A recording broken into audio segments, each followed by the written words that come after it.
नमस्कार दोस्तों, स्वागत है आपका हमारे चैनल पे।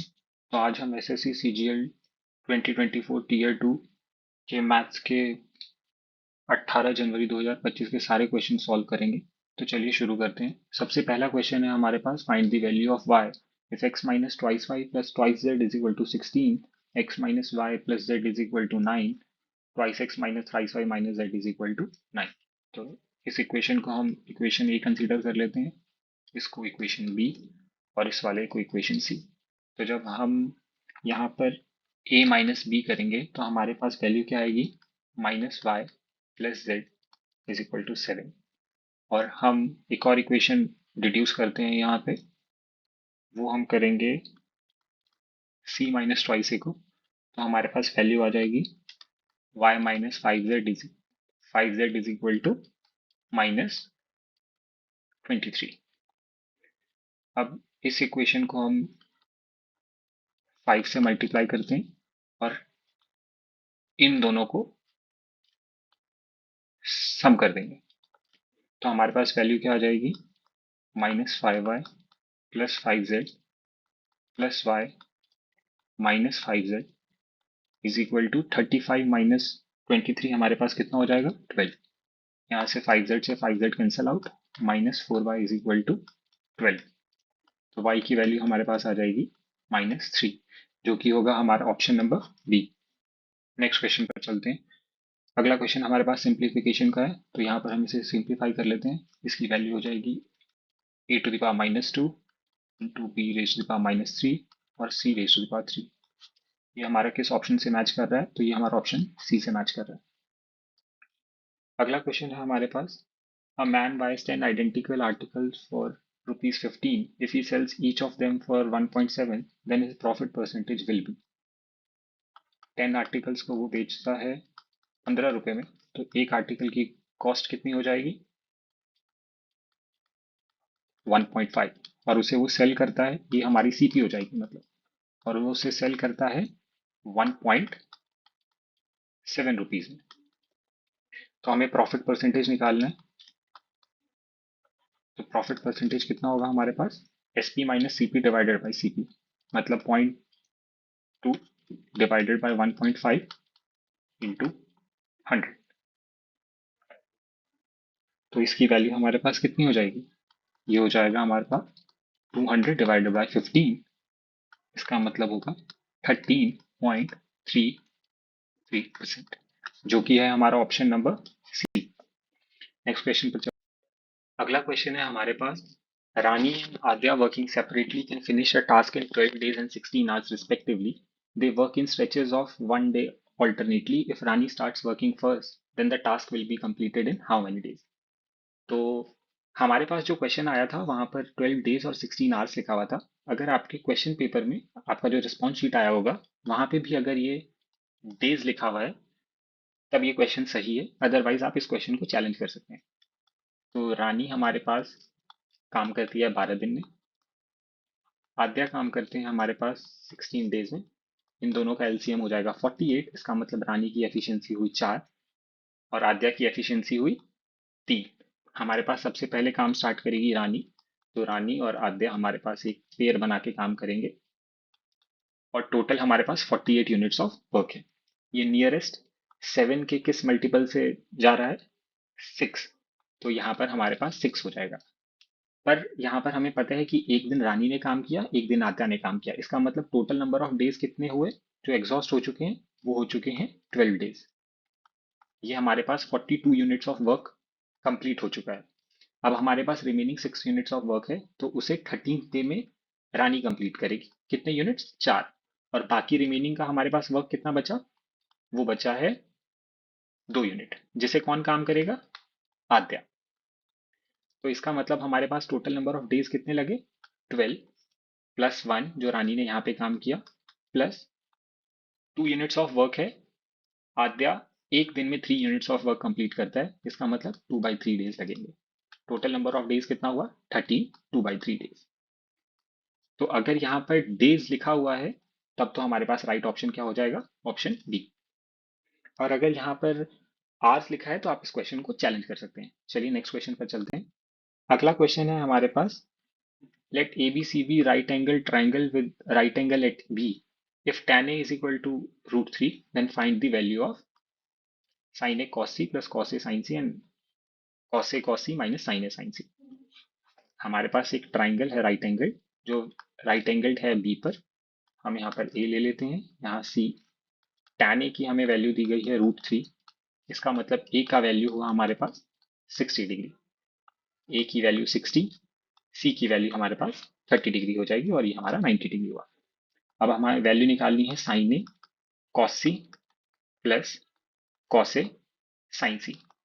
हमें पता है कि ये एक्सपेंशन होती है हमारे पास साइन ए प्लस सी की, तो हम यहाँ पर वैल्यू सब्स्टिट्यूट कर देंगे. तो वैल्यू आ जाएगी हमारे पास 60 प्लस 30, इसका मतलब 1.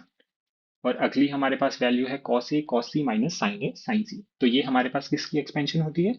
ये होती है हमारे पास कॉस ए प्लस सी की एक्सपेंशन. इसकी मतलब इसकी वैल्यू कितनी हो जाएगी? कॉस 90 डिग्री, जो कि इसकी वैल्यू करस्पॉन्ड करेगी 0 के. तो हमारा राइट आंसर क्या हो जाएगा? Option D. नेक्स्ट क्वेश्चन पर चलते हैं हम. अगला क्वेश्चन है हमारे पास, find the simple interest on ₹2000 at 6.5 per annum rate of interest for the period of 14 February 2023 to 28 April 2023. तो हम यहाँ पर total number of days calculate कर लेते हैं. फेब, मार्च और अप्रैल. ईयर हमारे पास 2023 है, इसका मतलब ये नॉन लीप ईयर है. तो फेब में हमारे पास टोटल 28 डेज होंगे. इसका मतलब 28 माइनस 14 कितना हो जाएगा? 14. मार्च हमारे पास 31 डेज का होता है, तो ये 31 हो जाएगा. अप्रैल में हमारे पास 28 दिन लगेंगे. तो टोटल नंबर ऑफ हमारे पास डेज कितने हो जाएंगे? 14 और ये 13 हो जाएगा 45, और 45 प्लस 28 हो जाएगा हमारे पास टोटल 73 डेज. अब यहाँ पर हम डायरेक्टली इंटरेस्ट निकाल लेते हैं. तो हमारा एसआई कितनी हो जाएगा? हमारे पास प्रिंसिपल है 2000, इंटरेस्ट है हमारे पास 6.5, और हमारे पास टाइम कितना है? 73. और नॉन लीप ईयर में हमारे पास डेज कितने होते हैं? 365. ये डायरेक्टली 5 से डिविजिबल है, ये कट गया. ये हमारे पास 1.3. इसका मतलब हमारे पास सिंपल इंटरेस्ट की वैल्यू कितनी आ गई? 26, जो कि है option number C. Next question पर चल. अगला क्वेश्चन है हमारे पास, let A and B be two players who are playing the game to hit the target. The probabilities of hitting the target by A and B is 2/3 and 3/4 respectively. What is the probability that exactly one of them hit the target? तो हमें दिया गया है probability of A hitting the target है 2/3, probability of B hitting the target है 3/4. तो ये दो जो हमारे पास इवेंट्स हो रहे हैं, ये इंडिपेंडेंट हैं. तो अब हमें कैलकुलेट करना है exactly one of them hit the target. इसका मतलब पहली बार में सिर्फ ए हिट करेगा टारगेट, दूसरी बार में बी हिट नहीं करेगा टारगेट. और अगला हमारे पास केस होगा जहां पर ए नहीं हिट करेगा और बी हिट करेगा हमारे पास टारगेट. तो पी ए की वैल्यू हो जाएगी 2/3. Probability of B not hitting the target हो जाएगी हमारे पास 1 माइनस 3/4. इसका मतलब 1/4. और समेशन कर लेंगे हम. ए ना हिट करे टारगेट, उसकी प्रोबेबिलिटी हो जाएगी 1 माइनस 2/3, इसका मतलब 1/3. और probability of B hitting the target हो जाएगी 3/4. इसको सॉल्व करेंगे तो हो जाएगा हमारे पास डिनोमिनेटर में 12 और ऊपर हो जाएगा 2 + 3. इसका मतलब हमारी वैल्यू हो जाएगी 5/12. तो राइट आंसर हो जाएगा हमारे पास ऑप्शन डी. नेक्स्ट क्वेश्चन पर चलते हैं. अगला क्वेश्चन है हमारे पास, tan x plus y into tan x minus y is equal to 1, then find the value of x. तो ये अच्छा क्वेश्चन है हमारे पास. अगर हमारे पास दो tan की वैल्यू x प्लस वाई और tan x माइनस वाई का प्रोडक्ट 1 हो रहा है, इसका मतलब ये जो दो एंगल्स हैं, ये हमारे पास एक दूसरे के कॉम्प्लीमेंट्री होंगे. इसका मतलब x plus Y plus x minus Y की वैल्यू हो जाएगी हमारे पास 90 डिग्री. तो ट्वाइस x की वैल्यू हमारे पास हो जाएगी 90. x इज इक्वल टू हमारे पास 45 डिग्री. इसका मतलब tan x is equal to कितना होगा? 1, जो कि हो जाएगा ऑप्शन सी. अगला क्वेश्चन है हमारे पास, the population of a place is increase to 50,000 from 2016 to 2018 at the rate of 6% per annum and continued the same trend for next 3 years. If A is the population in 2016 and B is the population in 2020, both are approximated to the next possible integer, then the value of B minus A is. तो हमारे पास सबसे पहले जो है हम consider कर लेते हैं 2016 से 2018 में जो हमारे पास पॉपुलेशन चेंज हुआ है, और दूसरा होगा हमारे पास 2018 से 2020 का। तो यहाँ 50 थी वैल्यू जो बढ़कर 53 हो जा रही है, क्योंकि 6% का हमारे पास इंक्रीमेंटल रेट दिया हुआ है, और फिर 50 से हमारे पास 53 हो जा रही है। इसका मतलब ये 2500 हो जाएगा, और ये हमारे पास कितना हो जाएगा 2809। सेम सिनेरियो हमारे पास यहाँ पर भी रहेगा, तो हम इसे डायरेक्टली लिख लेते हैं। 2500 से हमारे पास बढ़कर वैल्यू हो गई 2809। हमें पता है कि 2018 में जो हमारी वैल्यू है वो दी गई है 50,000। यहाँ पर लिखा है इंक्रीज टू, मतलब 2018 में बढ़कर वैल्यू हमारे पास 50,000 हो जाती है। इसका मतलब इसकी वैल्यू 50,000 है। तो एक यूनिट की वैल्यू कितनी हुई 20। अब हम जब इसको 20 से मल्टीप्लाई करेंगे तो वैल्यू कितनी हो जाएगी 56,180। इसका मतलब हमें पता चल गया कि 2020 में जो हमारी पॉपुलेशन है वो बी, उसकी वैल्यू है 56,180। तो अब हम कैलकुलेट करते हैं 2016 की पॉपुलेशन। जो यहाँ पर 2018 की पॉपुलेशन है ये भी इक्विवेलेंट होगी 50,000 की। तो हम यहाँ पर एक यूनिट की वैल्यू कैलकुलेट कर लेते हैं, जो कि होगी 50,000 डिवाइडेड बाय 2809। तो सबसे पहले हम डिवीजन करते हैं इसको, ये 1 से ही जाएगा। हमारे पास वैल्यू बचेगी कितनी, रिमाइंडर जो हमारे पास आ रहा है वो हो जाएगा 1912। एक जीरो और आएगा। अब हम सबसे पहले इसे 8 या 9 से करके देखते हैं, तो 8 से करके देखते हैं पहले। जब हम इसे 8 से करेंगे तो हमारे पास कितना होगा, हो जाएगा 2 7 4 22। नहीं, ये हमारा एक्सीड कर रहा है, तो हमारे पास 8 नहीं जाएगा। हम इसे 7 से करके देखते हैं। तो 7 से करेंगे तो हमारे पास वैल्यू कितनी हो जाएगी 3 6 हो जाएगा, हमारे पास 6 हो जाएगा फिर, और फिर हमारे पास 5 कैरी, तो ये 19 हो जाएगा। इसका मतलब हम जब इसे सब्ट्रैक्ट करते हैं तो हमारे पास वैल्यू आ रही है 7 4 2 2। जो ये वैल्यू है, अब हम यहाँ पर हमारे पास एक पॉइंट आएगा, तो उसके बाद हम यहाँ पे एक जीरो ऐड कर देते हैं, और हमें ये दिख रहा है कि जो ये वैल्यू है ये हमारी 22,472 से कम है। इसका मतलब यहाँ पर फिर एक बार 7 आएगा। जब हम इसे 7 से करते हैं तो सब्ट्रैक्ट करके हम देखते हैं वैल्यू कितनी आ रही है। इसे सब्ट्रैक्ट किया हमने, तो हमारे पास सब्ट्रैक्ट करके वैल्यू कितनी आ रही है, वो है हमारे पास 7, और ये हो जाएगा हमारे पास 6, तो ये 0।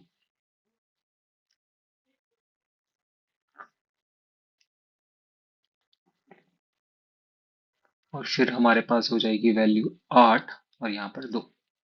अब फिर एक और 0 आएगा। तो हमें ये दिख रहा है यहाँ पर कि अब ये 9 से डिविजिबल होगा। तो यहाँ पर कितना हो जाएगा हमारी वैल्यू 17.79। हम इसे अप्रोक्सीमेटली कंसीडर कर लेते हैं 17.8, और अब हम इसे फिर मल्टीप्लाई कर देते हैं कितने से 2500 से। तो हम जब इसे 25 से मल्टीप्लाई करते हैं तो हमारे पास वैल्यू कितनी हो जाएगी, ये हो जाएगी हमारे पास 0, हो जाएगा 4। तो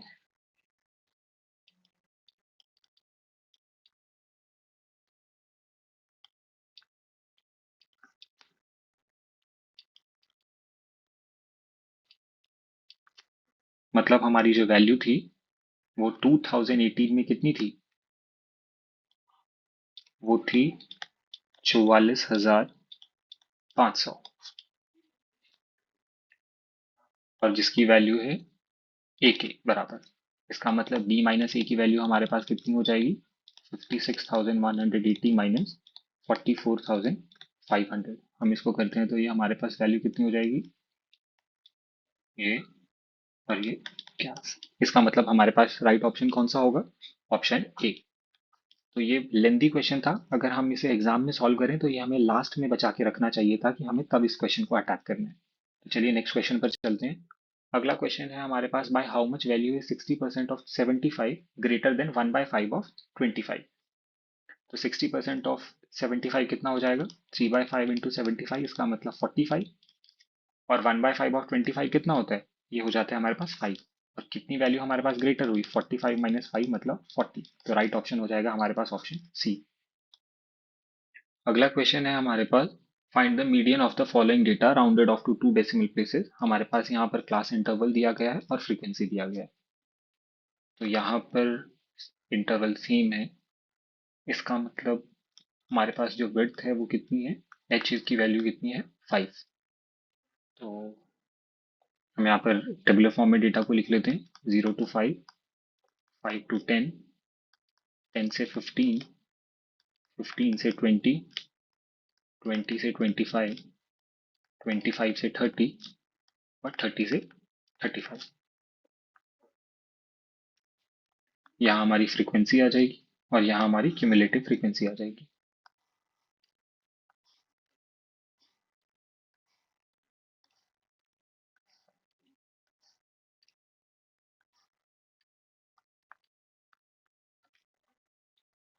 इसकी वैल्यू है 3, 5, क्यूमुलेटिव फ्रीक्वेंसी हो जाएगी 3, 8, 12, 14, 21, 27 और 32। इसका मतलब टोटल हमारे पास फ्रीक्वेंसी कितना हुआ, सम 32। तो यही हमारे बराबर होता है n के। तो हम यहाँ पर सबसे पहले मीडियन क्लास निकाल लेंगे। तो n/2 की वैल्यू हमारे पास कितनी आ रही है, जो कि है 16। तो वो किसके सबसे नजदीक आएगी, वो आ रही है 21 के, क्योंकि 14 को वो एक्सीड कर रही है। तो ये हमारा मीडियन क्लास नहीं होगा 15 to 20। हमारा मीडियन क्लास क्या होगा, 20 से 25, ये हमारा मीडियन क्लास हो जाएगा। अब हमें पता है कि मीडियन का फॉर्मूला क्या होता है, n/2 minus cumulative frequency of the preceding class. जो मीडियन क्लास है उसकी प्रीसीडिंग क्लास की वैल्यू, मीडियन क्लास की frequency into height plus lower limit of the median class. तो हम यहाँ पर अब सीधा वैल्यू सब्स्टिट्यूट कर देते हैं, 16 minus 14 divided by 7 into 5 plus 20। तो ये हो जाएगा हमारे पास 20 प्लस 10/7। इसकी वैल्यू हमारे पास कितनी हो जाएगी, वो हो जाएगी 7 से जाएगा सबसे पहले 1 से, तो 1.304। फिर हमारे पास 28, तो 20, तो 2 बचा। और फिर ये हमारे पास कितना हो जाएगा, ये 8 से 56। तो इसका मतलब 20 प्लस 1.428, इसकी मतलब इसकी वैल्यू कितनी हो जाएगी, 21.428, जो कि नियरेस्ट है 21.43 से। तो राइट ऑप्शन हो जाएगा हमारे पास ऑप्शन ए। नेक्स्ट क्वेश्चन है हमारे पास, using the empirical formula calculate the mode of the following data. तो हमें पता है कि हमारे पास जो एम्पेरिकल फॉर्मूला होता है वो क्या होता है, mode is equal to thrice median minus twice of mean. तो हम यहाँ पर इस वैल्यू को इंक्रीजिंग ऑर्डर में लिख लेते हैं। सबसे पहले हमारे पास 17 आएगा, फिर हमारे पास 18 है। अच्छा, हमने यहाँ ध्यान नहीं दिया कि एक वैल्यू 16 भी है हमारे पास। तो 16, 17 और फिर आ जाएगा हमारे पास 18। फिर उसके बाद हमारे पास जो नेक्स्ट वैल्यू आएगी वो होगी 20। फिर उसके बाद हमारे पास वैल्यू है जो है 21। वैल्यू है हमारे पास 22। नेक्स्ट वैल्यू आएगी हमारे पास 24, जो कि रिपीट हो रही है 1, 2, 3, 3 बार हमारे पास 24 आ जाएगा। फिर हमें 25 दिख रहा है, जो कि रिपीट हो रही है 1 और 2 बार। इसका मतलब 25 2 बार आ जाएगा और लास्ट में हमारे पास बचेगा 28। हम यहाँ पर नंबर ऑफ टर्म्स कैलकुलेट कर लेते हैं। तो हमारे पास नंबर ऑफ टर्म्स कितने हैं, 1, 2, 3, 4, 5, 6, 7, 8, 9, 10, 11 और 12। तो हमारे पास टोटल नंबर ऑफ टर्म्स कितने हैं, 12। तो हमारे यहाँ पर मीडियन क्या होगा, जब भी नंबर ऑफ टर्म्स अगर इवन होते हैं तो हमारे पास मीडियन होगा n/2th term plus n/2th plus 1th term. इसका मतलब 6 प्लस 7th टर्म का एवरेज। तो हमारे पास यहाँ पर 6 टर्म कौन सी है, 22 और 24 7th टर्म। तो ये हो जाएगा 22 प्लस 24/2, इसका मतलब 23। अब हम यहाँ पर इसकी मीन की वैल्यू कैलकुलेट कर लेते हैं। तो मीन हमारे पास ये हो जाएगा 16 प्लस 17 हमारे पास हो जाएंगे ये 33। 33 प्लस 18 हमारे पास हो जाएगा 51, और 51 प्लस 20 हो जाएगा हमारे पास 71, 71 प्लस 21 हमारे पास हो जाएगा 92, 92 प्लस हमारे पास 22 हो जाएगा 114, और उसके बाद हमारे पास 24 तीन बार आ रहा है, इसका मतलब ये हो जाएगा 72।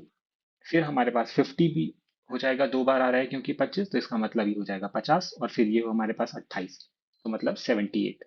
72 और 78 को हम जब सम करेंगे तो इसकी वैल्यू हो जाएगी 150, तो इसका मतलब टोटल समीशन है हमारे पास 264। तो मीन हमारे पास कितना हो जाएगा? मीन हमारे पास हो जाएगा 264 divided by total number of terms जो कि है 12, इसका मतलब मीन की वैल्यू आ गई 22। अब हम इन दोनों वैल्यूज को हमारे जो एम्पेरिकल रिलेशन है mode is equal to thrice median minus twice mean में सब्सटीट्यूट कर देते हैं, तो हमारे पास वैल्यू कितनी आ जाएगी? मोड की वैल्यू हमारे पास आ जाएगी थ्राइस इंटू 23 माइनस 2 इंटू 22, तो इसका मतलब 69 माइनस 44 जो कि होगा 25। तो ऑप्शन नंबर सी हमारे पास यहाँ पर राइट आंसर हो जाएगा। अगला क्वेश्चन है हमारे पास, on the occasion of Republic Day a retail store offers a scheme where customers can avail a discount of 26% on their total purchase. If Manish buys an item worth 50%, how much money he will save through the scheme discount. तो हमें यहाँ पर 26% का discount है, इसका मतलब discount value हमारे पास कितनी हो जाएगी? 26/100 इंटू 2050, एक जीरो से एक जीरो कैंसिल, और आप इसे फिर कर लें तो ये कितना हो जाएगा? ये हो जाएगा 13, दो से डिवाइड करके, और इसको 5 से डिवाइड करेंगे, इसका मतलब 41। तो इन दोनों की वैल्यू कितनी हो जाएगी? वो हो जाएगी हमारे पास 52 होगा ये, और ये हो जाएगी 13, इसका मतलब 533। तो हमारे पास राइट आंसर क्या है? Option number A. Next question है हमारे पास, a triangle ABC is inscribed in a circle with center O. If AB is equal to 21, BC is equal to 20, AC is equal to 29 centimeter, then what is the length of the circumradius of the triangle? तो हमें यहाँ by observation पता चल रहा है कि जो triangle ABC है वो हमारे पास एक राइट एंगल ट्राइंगल है।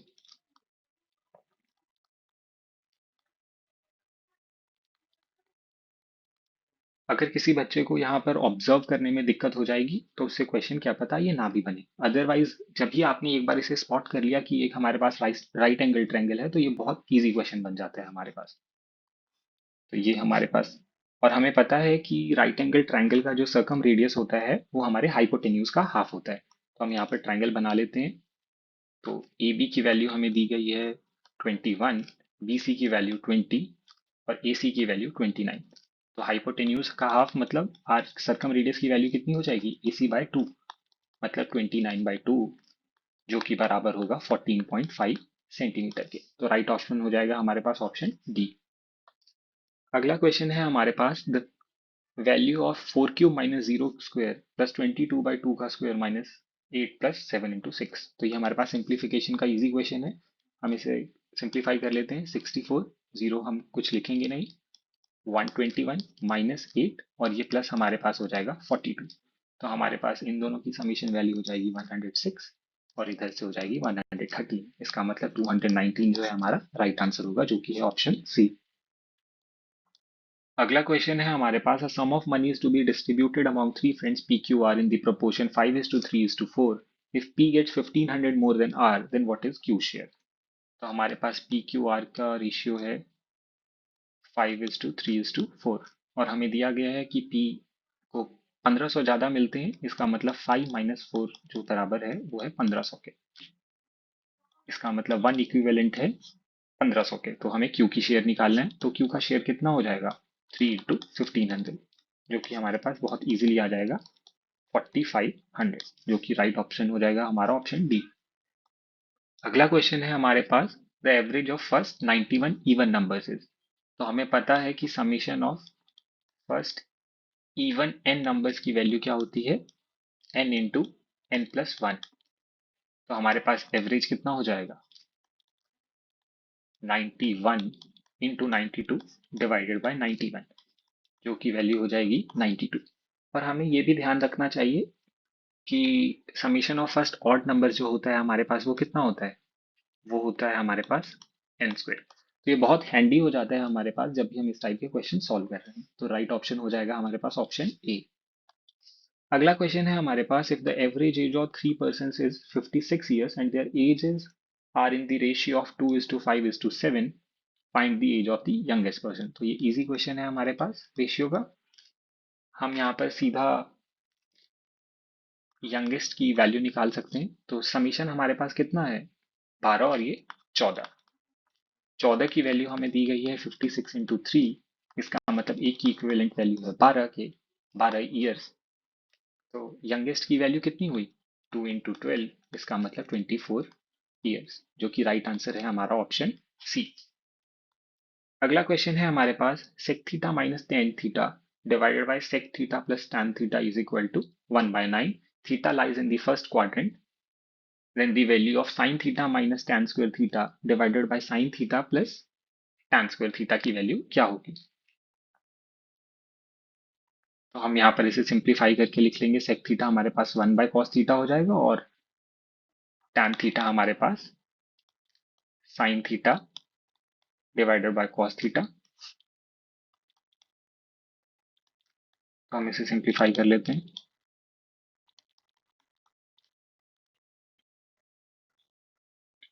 ये हो जाएगा 1 minus sine theta divided by 1 plus sine theta is equal to 1/9।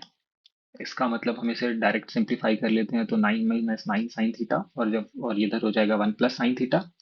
तो हमारे पास वैल्यू कितनी हो जाएगी, ये हो जाएगा 10 sine theta is equal to 8। इसका मतलब साइन थीटा की वैल्यू हो जाएगी हमारे पास 4/5। तो ये अगर हमारे पास कोई एक ट्राइंगल है राइट एंगल, तो यहाँ पर हाइट 4 है और हाइपोटेन्यूज 5, तो बेस हमारे पास 3 हो जाएगा। अब हम इस एक्सप्रेशन को सिंप्लीफाई करके लिख सकते हैं। तो साइन थीटा की वैल्यू कितनी है, ये हमारे पास 4/5। टैन स्क्वायर थीटा कितना हो जाएगा, 16/9। फिर हमारे पास sine theta minus plus tan square theta, तो ये हम इसे सिंप्लीफाई कर लेते हैं। इसकी वैल्यू हो जाएगी हमारे पास 36 माइनस 80 डिवाइडेड बाय 36 प्लस 80, जो कि हो जाएगा -44 डिवाइडेड बाय 116। हम इसे 4 से डिवाइड करके सिंप्लीफाई कर लेते हैं। इसका मतलब -11 डिवाइडेड बाय 29। तो राइट ऑप्शन हो जाएगा हमारे पास ऑप्शन बी।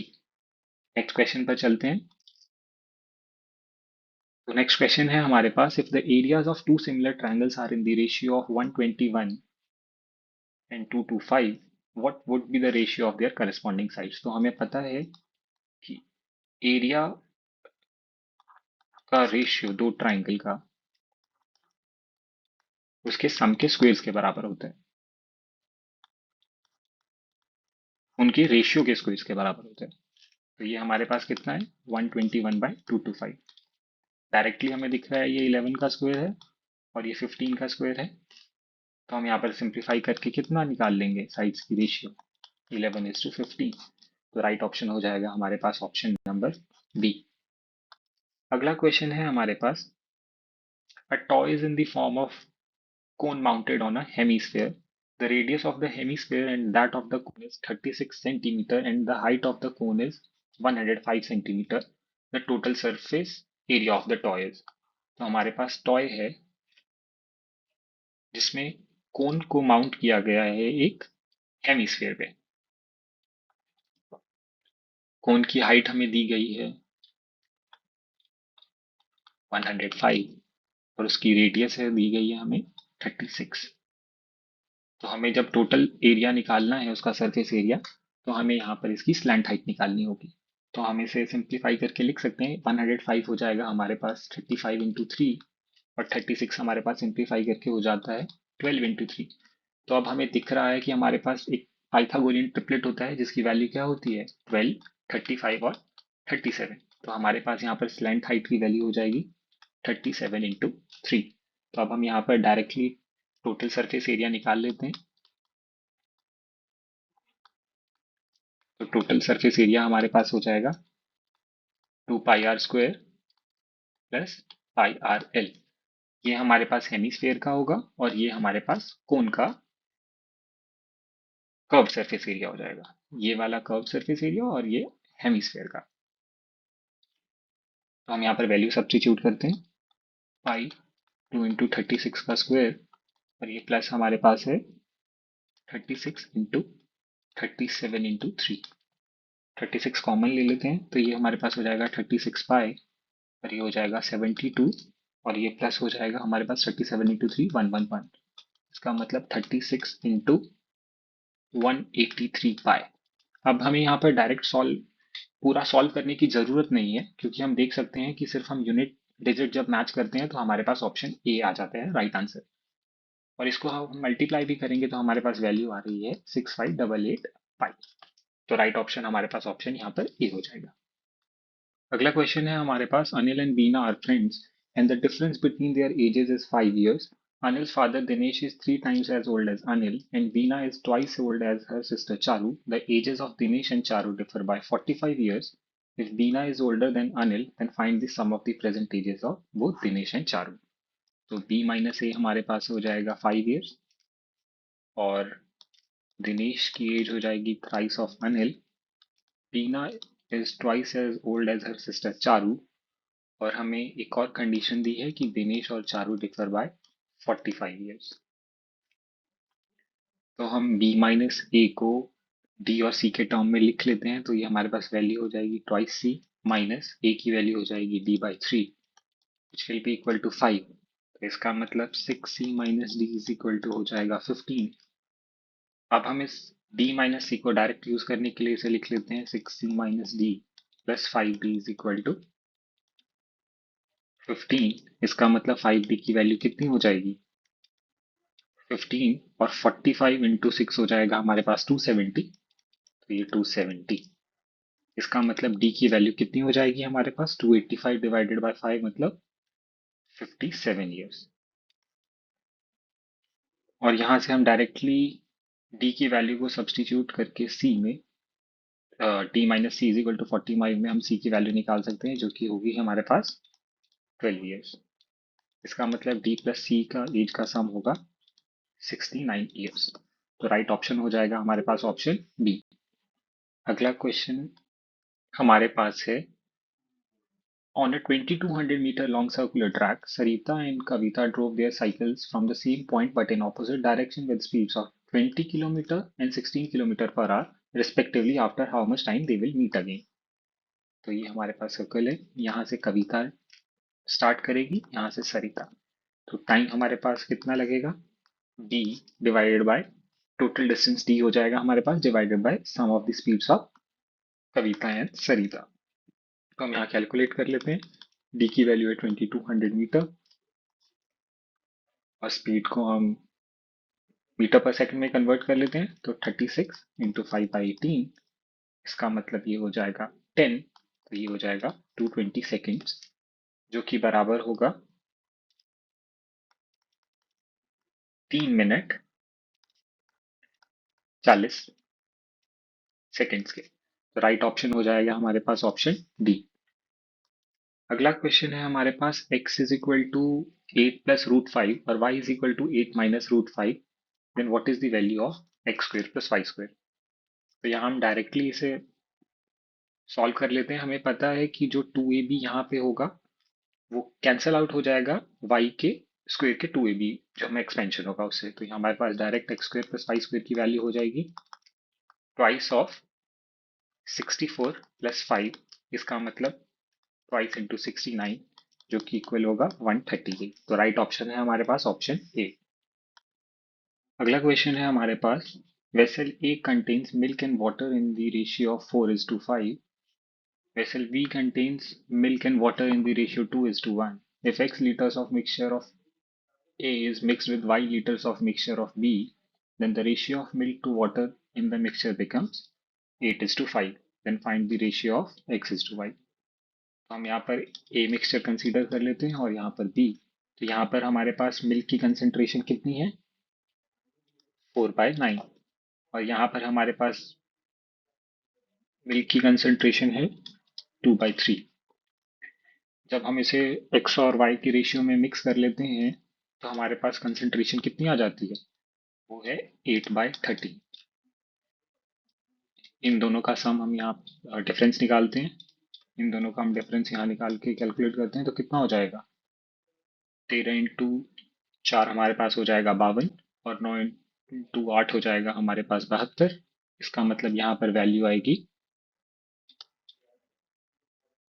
नहीं, यहाँ पर वैल्यू आएगी 20/13 × 9, और x की वैल्यू हमारे पास जो आएगी वो होगी 26, और वो हो जाएगा हमारे पास 24। तो मतलब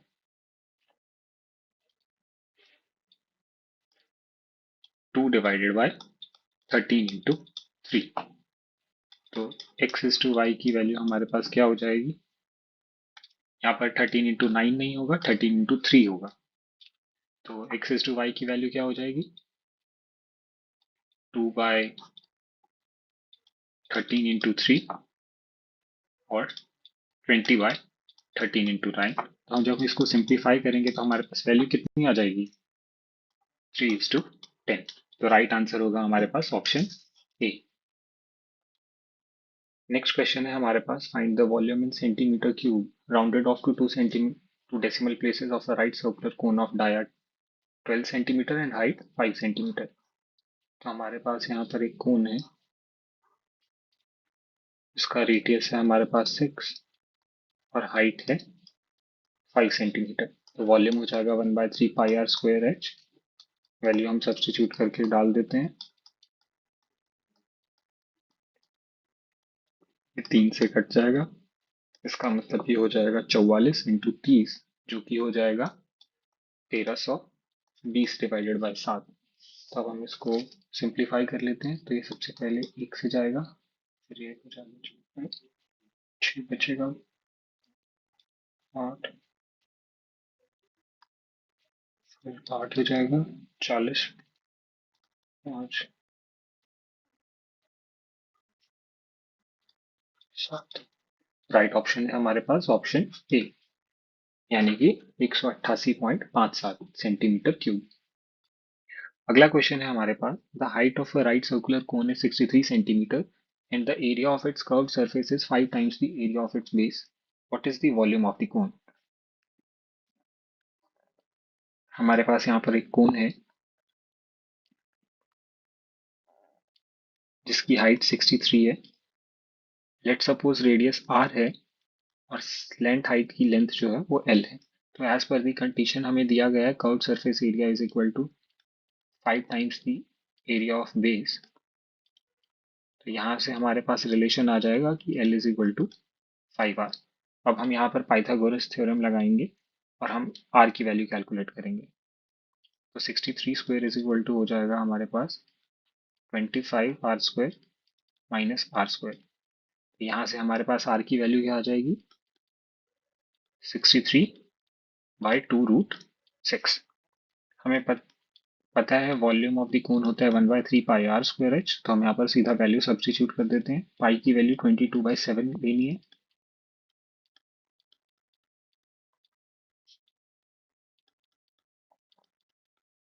और हाइट है हमारे पास अगेन 63।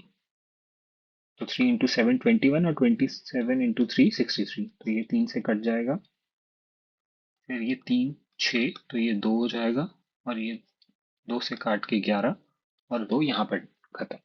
तो v की वैल्यू हमारे पास आ जाएगी 11 × 63 डिवाइडेड बाई 4। तो 63 का स्क्वायर हो जाएगा हमारे पास 3600 + 9 + 360, इसका मतलब 3969। और 11 × 3969 हम कैलकुलेट कर लेते हैं, कितना होगा 3969।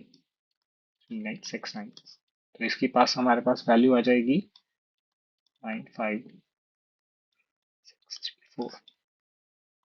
तो ये हमारे पास एट लास्ट आएगा 43659 डिवाइडेड बाय 4। अब हम इसे कैलकुलेट कर लेते हैं। तो ये हो जाएगा हमारे पास 109114.75। तो ये हमारे पास आंसर आ जाएगा, जो कि है हमारा ऑप्शन नंबर डी। तो यहाँ पर ऑप्शन डी हमारा राइट आंसर हो जाएगा। अगला क्वेश्चन हमारे पास सिंप्लीफिकेशन का है। तो हम यहाँ पर इसे सिंप्लीफाई कर लेते हैं। 6859 19 का क्यूब होता है तो ये 19 हो जाएगा। 1236 36 का स्क्वायर होता है और रेज़ टू द पावर 1/4, इसका मतलब ये 6 हो जाएगा इंटू 3/57 टू 42। तो अब आप यहाँ पर इसे काट दें, ये खत्म। 6 42 7 से चला जाएगा, इसका मतलब हमारे पास एट लास्ट आंसर कितना आएगा? 7, जो कि ऑप्शन नंबर ए है। हमारे पास क्वेश्चन है, in a triangle HJK, HJ is equal to HK, G is a point on HJ such that HG is equal to GK is equal to JK. What is the degree measure of 2/3 of HGK plus GKJ? तो ये हमारे पास एक isosceles triangle है HJK और हमें दिया गया है कोई एक पॉइंट है यहाँ पर G, जिससे कि HG की वैल्यू जो है वो GK के बराबर है और GK की वैल्यू जो है JK के बराबर है। तो लेट सपोज जो हमारा GHK है उसकी वैल्यू थीटा है, तो हमारे पास एंगल GKH की वैल्यू क्या हो जाएगी? वो भी हो जाएगी थीटा, क्योंकि GH जो है वो GK के बराबर हुआ। अब हमारे पास एंगल GJK की वैल्यू क्या होगी? उसकी वैल्यू हमारे पास होगी इस थीटा प्लस थीटा का सम, क्योंकि हमें पता है कि एक्सटीरियर एंगल का जो मेजर होता है वो ऑपोजिट इंटीरियर एंगल के सम के बराबर होता है। तो यहाँ पर इसकी वैल्यू हो जाएगी 2 थीटा। अब इस ट्राइंगल में भी हमारे पास GK is equal to JK है, तो एंगल GJK की वैल्यू भी 2 थीटा हो जाएगी। अब हम हमारे ओरिजिनल ट्राइंगल HJK को कंसीडर करते हैं, तो वहां पर भी एंगल HKJ की वैल्यू क्या हो जाएगी? Theta, 2 theta. तो इसकी वैल्यू हमारे पास हो गई 2 थीटा। अब हमारा ट्राइंगल HJK में theta plus 2 theta plus 2 theta की वैल्यू हो जाएगी 180 डिग्री। इसका मतलब थीटा इज इक्वल टू हो गया 36 डिग्री। अब हमें कैलकुलेट करना है 2/3 ऑफ एंगल HGK। तो HGK की वैल्यू हो जाएगी हमारे पास 180 माइनस 2 थीटा, यानी कि 180 माइनस 72 डिग्री, मतलब 108 डिग्री। और एंगल GKJ हमारे पास है थीटा, तो इसकी वैल्यू हो जाएगी 36 डिग्री। तो ये बराबर हो जाएगा 2/3 इंटू 144 डिग्री, जो कि बराबर होगा 3 से हम इसको काट देते हैं तो ये हमारे पास हो जाएगा 48। इसका मतलब ट्वाइस इंटू 48, इसकी वैल्यू आ जाएगी 96 डिग्री। तो ऑप्शन ए हमारा यहाँ पर राइट आंसर हो जाएगा। तो हमारे पास नेक्स्ट क्वेश्चन है सिंप्लीफिकेशन का, तो हम यहाँ पर इसे डायरेक्टली सिंप्लीफाई कर लेते हैं। तो इसकी वैल्यू हमारे पास आ जाएगी 25z² प्लस 144y²। हम यहाँ पर ट्वाइस ए बी का टर्म नहीं लिखेंगे, क्योंकि ये दोनों में जब हम सम करेंगे तो वो कैंसिल आउट हो जाएगा। तो यहाँ पर हम लिख लेते हैं 144z² plus 25y² minus 144z²। 144z² से 144z² हमारा कैंसिल आउट हो गया, तो हमारे पास लास्ट में वैल्यू जो बची उसकी मेजर हुआ 25z²। 144 प्लस 25, इसकी वैल्यू हो जाएगी 169y²। तो हमारे पास राइट आंसर हो जाएगा ऑप्शन नंबर ए। इस प्रकार से हमारे 18 जनवरी 2025 के मैथ्स के सारे क्वेश्चन खत्म हो गए। अगर आपको वीडियो अच्छी लगी हो तो आप उसे लाइक करें, शेयर करें और आप चैनल को जरूर सब्सक्राइब करें। इसी तरह से हम जो नेक्स्ट पेपर हुआ था CGL का 20 तारीख को, वो भी हम इस चैनल पे अपलोड करेंगे, तो आप उसका सॉल्यूशन भी वहां पर जरूर देख सकते हैं। Thank you.